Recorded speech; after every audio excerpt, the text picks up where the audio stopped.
Hello दोस्तों, कैसे हो आप लोग। Welcome back to the channel आओ बहन बातें करें। चलिए आज का वीडियो शुरू करते हैं।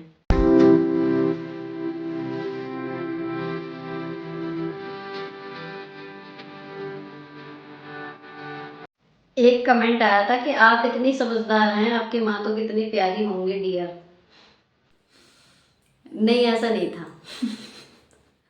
वो प्यारी नहीं थी, वो कर्मठ थी। मतलब प्यारी एज अ माँ मेरे लिए प्यारी थी, लेकिन अगर आप उनका चारों तरफ का पूछे ना तो वो कर्मठ थी। लेकिन वो बहुत जल्दी गुस्सा हो जाती थी। और उनको मतलब ये था कि अगर किसी ने ज़रा सा कुछ कह दिया ना तो वो पिछला कुछ जो भी है सब ठीक है, लेकिन उनको मतलब बातें बर्दाश्त नहीं होती थी, उनको गुस्सा बहुत जल्दी आता था। बाकी जो है समझदारी, समझदारी का जो कह रहे हो आप मेरे को, वो सिर्फ एक्सपीरियंस से आती है, उम्र से नहीं आती। तो अगर मैं भी खाली अपनी माँ की बेटी होती तो शायद जैसी मैं अब हूँ वैसी ना होती। लेकिन मेरी मम्मी थी, फिर भाभियाँ आई, मेरी दीदी थी बड़ी, भैया थे बड़े, और जी उसके बाद भी मैं अपने घर से जो मैं सीख के आई हूँ, मैं से मैं आपको बताऊं, मेरी पर्सनैलिटी का वो 10% है सिर्फ, जो मैंने अपने घर से सीखा। क्योंकि इलिटरेट सी फैमिली थी, कोई छठी आठवीं से ऊपर पढ़ा हुआ नहीं था। बहुत से लोग इलिटरेट, बिल्कुल ही अनपढ़ थे, या फिर जो थे भी वो छठी आठवीं, इससे ज़्यादा कोई पढ़ा हुआ नहीं था। तो आप अंदाज़ा लगाओ कि ना तो पैसे हैं ना एजुकेशन है, तो उस फैमिली का स्तर क्या रहा होगा जहाँ से मैं आई हूँ। लेकिन उसके बाद जब मैं पढ़ गई और मैंने टीचिंग जॉब शुरू की, तो जितनी भी बातें मैं आपके साथ ये पॉइंट डिस्कस करती हूँ ना, ये चीज़ें मेरे ऊपर बम की तरह गिरी हैं। सार्वजनिक बेइज्जतियाँ मेरी हुई हैं उन गलतियों के लिए जो मुझे पता भी नहीं थी कि वो गलतियाँ हैं, क्योंकि मुझे घर में कभी ये चीज़ बताई नहीं गई। मेरे अब मैं बताई नहीं गई, क्या उन्हें खुद ही नहीं पता था बेचारों को, किसी को भी, कि हाँ गुड़िया वहाँ जा रही है तो ये चीज़ का ध्यान रखना, या ऐसे करेगी तो ऐसा लगेगा, या कोई तुझसे ऐसे बोले तो ऐसे बताना। कोई बताने वाला नहीं था। तो ये चीज़ें आई, सीधे अटैक हुआ मेरे ऊपर, और मैं पूरी तरीके से उससे ध्वस्त हो जाती थी। फिर मैं अगली बार के लिए अपने दिमाग में ये सेटअप करती थी कि नहीं, ये करने से ये हुआ। प्लस जो मेरे आसपास के लोग थे, जो और टीचर्स थे, वो फैमिली उनकी पढ़ी लिखी थी, वो अलग अलग बैकग्राउंड से आते थे, जैसे बिग बॉस में होता है। आप हमेशा कहते हो ना बिग बॉस क्यों देखते हो, जैसे बिग बॉस में होता है ना, एक अलग बिल्कुल बैकग्राउंड से वो लोग आए हुए थे। कोई बिजनेस फैमिली से था, कोई मतलब पूरी टीचिंग फैमिली है उससे था। तो मैं ऑब्जर्व बड़े ध्यान से करती थी सभी को, और जिसकी जो बात अच्छी लगी, या किसी कन्वर्सेशन में जिसकी जो बात एकदम हाईलाइट हो गई कि हाँ इससे एकदम बात बन गई, वो चीज़ें मैं एकदम तेज़ी से अपने अंदर जो है मतलब ले लेती थी कि हाँ अगर कभी ये कंडीशन हो, यार this is the best way to deal. तो इस तरीके से मैंने धीरे धीरे धीरे धीरे, अब समझिए 43 साल की उम्र में इतनी चीज़ें जमा कर ली, और अभी भी वो प्रोसेस चालू है। कि जब मैं अभी भी ट्रेनिंग में जाती हूँ, टीचर्स मिलते हैं, 50 टीचर्स एक बार में लगभग होते हैं ट्रेनिंग में, और उनमें से भी हर बार 10-15 ऐसे होते हैं जिनसे मैं पहले नहीं मिली, इतने सालों बाद भी। तो जब भी मैं किसी नए इंसान से मिलती हूँ, कुछ नया सीखने को मिलता है, उसकी क्या अच्छी बात है जो अब तक मेरे में नहीं है, यार ये बढ़िया लगा इन्होंने ये जो बात बोली। तो ये ना कंटिन्यूस प्रोसेस है, जो मुझे जहाँ से अच्छा लगता है मैं पकड़ती जाती हूँ। करते करते करते करते अब मुझे लगता है कि सच में इतनी चीज़ें आ गई हैं कि हाँ, अब जब आप लोग क्वेश्चन पूछते हैं, आप लोग अगेन फिर एक इतने बड़े पूरे देश में से कमेंट आते हैं, और जो जो भी समस्या आती है, कहीं ना कहीं उसको या उससे मिलती जुलती समस्या को मैंने अपनी लाइफ में फेस किया हुआ होता है, या मैंने उसको देखा है सामने होते हुए। तो मैं उसका इंस्टेंट अभी मैं आपके सामने पढ़ के सीधे और फिर आपको कमेंट के जवाब कर रही हूँ। तो ये चीज़ धीरे धीरे आई है, ऐसा नहीं है कि ये सब मेरी मम्मी ने सिखाया था।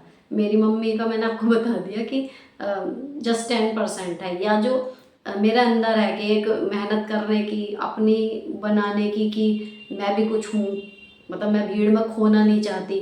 ये चीज़ हाँ मेरी मम्मी से आई है, कहना चाहिए कच्चा माल वो मम्मी का है, लेकिन जो ऊपर से फर्निशिंग है वो हालातों ने की हुई है। एक क्वेश्चन आया है कि मैं बहुत नर्वस हो जाती हूँ सुनीता जी, ऐसे ठीक हूँ लेकिन मतलब जब इंस्पेक्शन होता है या कहीं देखना होता है, कोई सामने से कोई बात हो रही है, तो एकदम से जवाब नहीं बनता, और कुछ दिन बाद समझ में आता है कि ऐसे कर लेती ऐसे कर लेती। तो it is a normal human behaviour, सबके साथ होता है कि, लेकिन इस चीज़ को आप धीरे धीरे ओवरकम करोगे। जैसे जैसे आपके ऊपर ऐसी कंडीशन पड़ेंगी, फिर आपने अगले दिन सोचा कि ऐसे मुझे ये कह देना चाहिए था, है ना। तो जब अगली बार इंस्पेक्शन होगा ना, अगर आपको आज 2 दिन लगे सोचने में, उससे अगली बार 1 लगेगा, और धीरे धीरे जब ये कंडीशन आती रहेंगी आपको आ जाएगा बोलना। अपने आप को ना एक एडमिट करना ज़रूरी होता है कि ये कंडीशन आएगी तो मैं घबराऊंगी, तो मुझे तैयार रहना है। धीरे धीरे आएगी ये चीज़, लेकिन ऐसा नहीं है कि आपके साथ ही हो रहा, बहुत लोगों के साथ होता है। घबराओ मत। और आप ये भी कर सकते हो कि जो इंस्पेक्शन के टाइम पे आपसे क्वेश्चन पूछे जाते हैं यूजुअली मिलते जुलते होते हैं, तो अगर कोई ये पूछेगा तो मैं ये कहूँगी, अगर कोई ये कहेगा तो मैं ये कहूँगी। इस तरीके से आप थोड़ी सी प्रैक्टिस कर लो अकेले, तो आप देखना फ़र्क पड़ जाएगा, अगले इंस्पेक्शन में आप जवाब दे पाओगे। अब इस वीडियो का ये लास्ट क्वेश्चन मान के चलिए, क्योंकि काफ़ी लंबी हो गई होगी। अगर लाइफ में पास्ट में अगर कुछ बुरा हुआ हो तो उसकी याद पीछा नहीं छोड़ती, उस बात को कितना ही टाइम क्यों ना बीत गया हो, अजीब सा डर लगा रहता है कि फ्यूचर में कैसा होगा। सब मतलब नेगेटिव थिंकिंग दिमाग से जाती नहीं है, और काम करते हुए कुछ ना कुछ चलता रहता है, ना पूजा पाठ में मन लगता है ना काम में। ठीक है, तो देखो इसमें अगर हम पास्ट में रहते हैं तो अभी जब हम ट्रेनिंग में गए थे ना, अब मैं आपको बताऊं थोड़ी सी साइंटिफिक बात।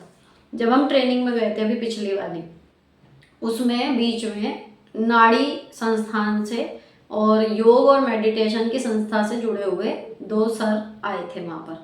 तो उन्होंने एक पिक्चर दिखाई, ठीक है। तो उन्होंने ये बताया कि हमारी 3 नाड़ियाँ होती हैं, लेफ्ट में, राइट में और एक सेंटर में।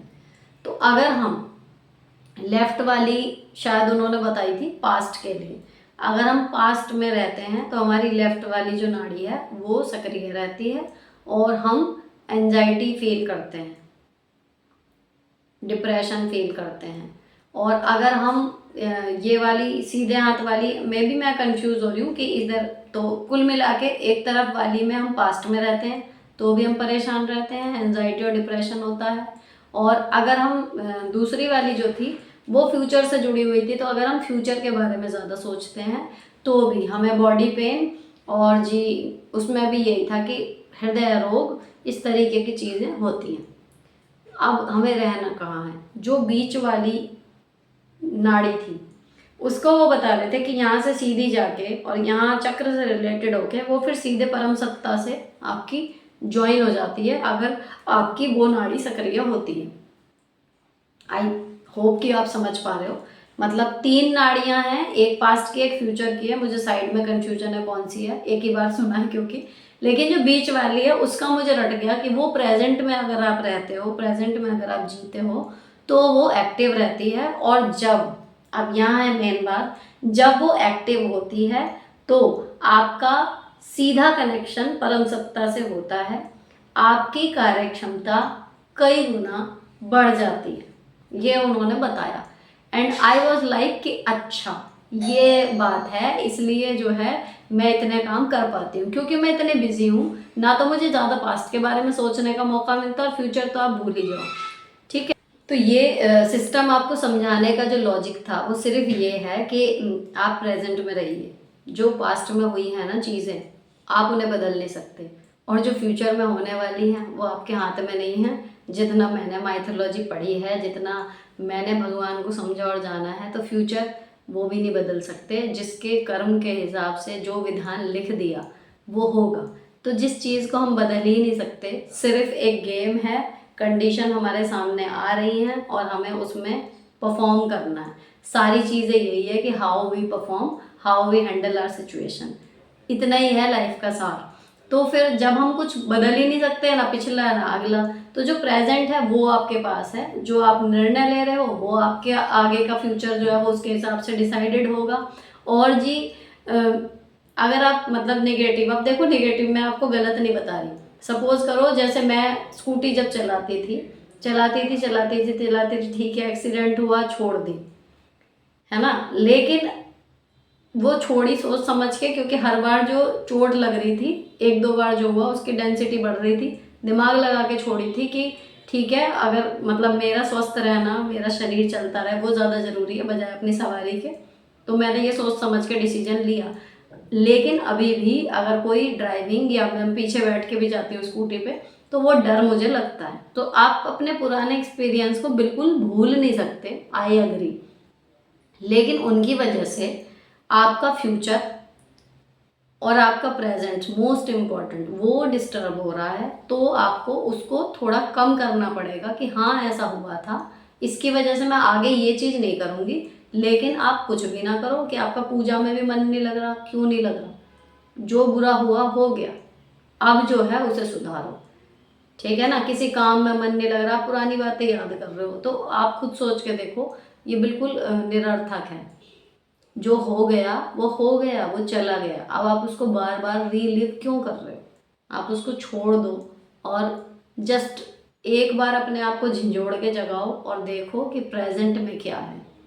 ठीक है ना, तो आपको आ जाएगा एक वेकअप कॉल सा कि नहीं, जो मैं सोच रही हूँ वो सब हो गया, अभी सोच के उसको कोई फायदा नहीं है। आप वहाँ से दिमाग पर्पजली हटाओ। और मोस्ट ऑफ द मतलब इम्पॉर्टेंट चीज़ ये है कि आप क्रिएटिव कामों में बिजी हो।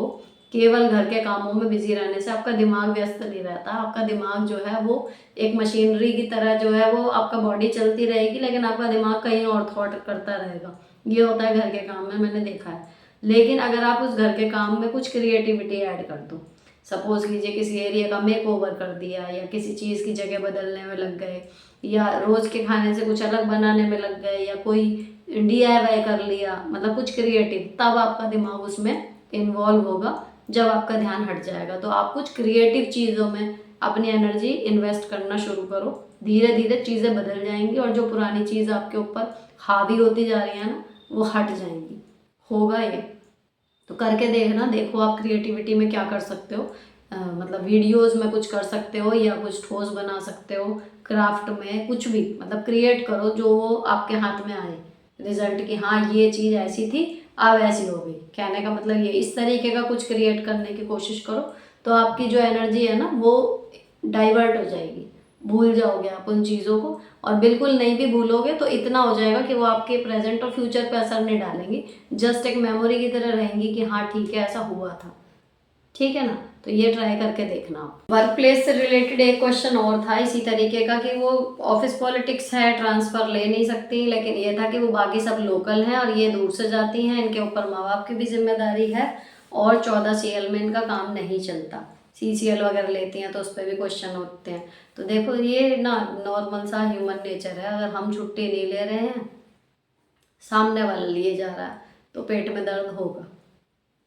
ठीक है ना, कितना भी कर्मठ हो। मैं भी अपने को भी अगर मैं मान के चलूँ कि मैं तो ले रही हूँ 14 CL, और मेरा दूसरा जो सहपाठी है वो ले रहा है 20 या 28, और फिर मेरे को ये नहीं दिखेगा कि मेरे को यहाँ रह के बच्चे पढ़ाने हैं, कुछ करने हैं, थोड़ी सी इरिटेशन होनी शुरू हो जाएगी कि हम क्यों फालतू कर रहे हैं भाई, इसको 28 मिल रहे हैं तो हम भी लें। तो ये नॉर्मल है। आप अपनी कोशिश करो कि 14 CL में काम निपटा लो।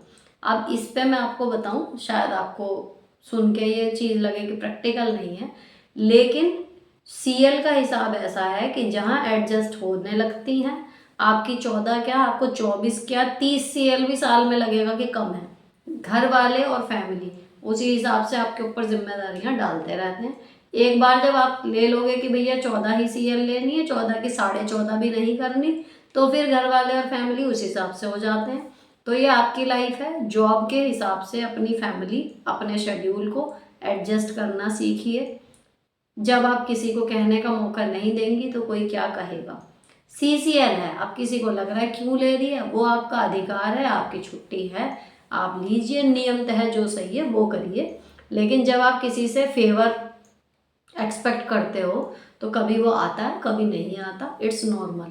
इसमें मैं ना तो उनकी पूरी गलती बता रही हूँ, ना मैं आपकी बता रही हूँ। लेकिन हाँ, अगर हमें किसी से फेवर चाहिए ही नहीं तो हमें एथिकली सही होना पड़ेगा। तो उनका मन है ठीक से बात करें, नहीं मन है मत बात करें। लेकिन वहाँ पर यारी दोस्ती वाली बात नहीं चलेगी, क्योंकि हर कोई क्या, कोई नहीं निभाता। बात यही, कोई क्यों निभाएगा, बात यही है। तो अपनी 14 CL में काम चलाइए, अपने घर की व्यवस्था इस तरीके की बनाइए कि आपको 14 CL में ही सब कुछ करना है और कर लो आप। तो किसी से फेवर मांगो ही मत, तो एहसान जताने की कंडीशन में ही नहीं रहेगा। ये है। अब जी यहाँ पर ये वीडियो ख़त्म होता है। जितने भी प्रश्नों के जवाब मैंने दिए हैं उनके जवाब आपके अकॉर्डिंग क्या होते, ज़रूर कमेंट करके बताइएगा, ताकि जिन्होंने प्रश्न पूछा है उनको मेरे अलावा भी और पर्सपेक्टिव मिल सकें। मेरी सलाह उनके जितनी काम आएगी उससे कहीं ज़्यादा वैल्यूएबल आप में से कोई उनको सजेशन दे दे। ठीक है जी। दूसरी चीज़, ये वाली वीडियो अच्छी लगी हो, बातें अच्छी लगी हों, सजेशंस अच्छे लगे हों, तो आप इस चैनल को सब्सक्राइब खुद तो कीजिए ही, लेकिन जिनको आप दिल से अपना दोस्त मानते हैं उनके साथ शेयर ज़रूर कीजिए, ताकि ज़्यादा से ज़्यादा लोगों तक ये बातें पहुंच सकें और हर महिला जो हमारे आसपास है, मेरे या आपके, अपने मेंटल पीस को मेंटेन कर सके अपनी सारी रिस्पॉन्सिबिलिटीज़ के साथ ही। क्योंकि हमारे आसपास जितने भी लोग हैं उनमें से 10 में से 9 महिलाओं के साथ इनकी ही ये समस्या कोई ना कोई उसकी लाइफ में होती है, और चाह के भी कई बार हमारे पास कहने के लिए कोई नहीं होता। तो फाइनली हमारे पास एक मंच है जहाँ हम सब आपस में बातें कर सकते हैं। एक और बात है कि अगर आपको लाइव वो करना है मेरे साथ इंटरेक्शन, उसका सबसे बढ़िया तरीका, आप इंस्टाग्राम पे जुड़ जाओ, लिव लाइफ इजी के नाम से वहाँ पर पेज है, उस पर आप जुड़ जाओ। तो जहाँ पर मैंने एक टारगेट सेट किया हुआ है कि जिस दिन मेरे इतने फॉलोवर हो जाएंगे, वहाँ पर जब हम कॉल करते हैं तो चेहरे दिखाई देते हैं, मैं आपको भी देख सकूंगी। अभी आप सिर्फ मुझे देख रहे हो, या फिर मैं यूट्यूब पे भी लाइव करूँ ना तो वो कमेंट इतनी जल्दी जल्दी आते हैं तो मैं ढंग से इंटरेक्ट नहीं कर पाती, इसलिए मतलब मैं यहाँ लाइव करने से ज़्यादा इंटरेस्टेड नहीं रहती। अब यहाँ पर जी ये वाली वीडियो ख़त्म होने के बाद जो क्वेश्चन बच गए हैं, आप बिल्कुल अश्योर रहिए कि नेक्स्ट वीडियो में कल आपको उनके आंसर्स मिल जाएंगे। तब तक के लिए keep on commenting, keep on posting your problems, keep on posting your suggestions. आपसे मैं मिलती हूँ नेक्स्ट वीडियो में। तब तक के लिए bye bye, stay beautiful always.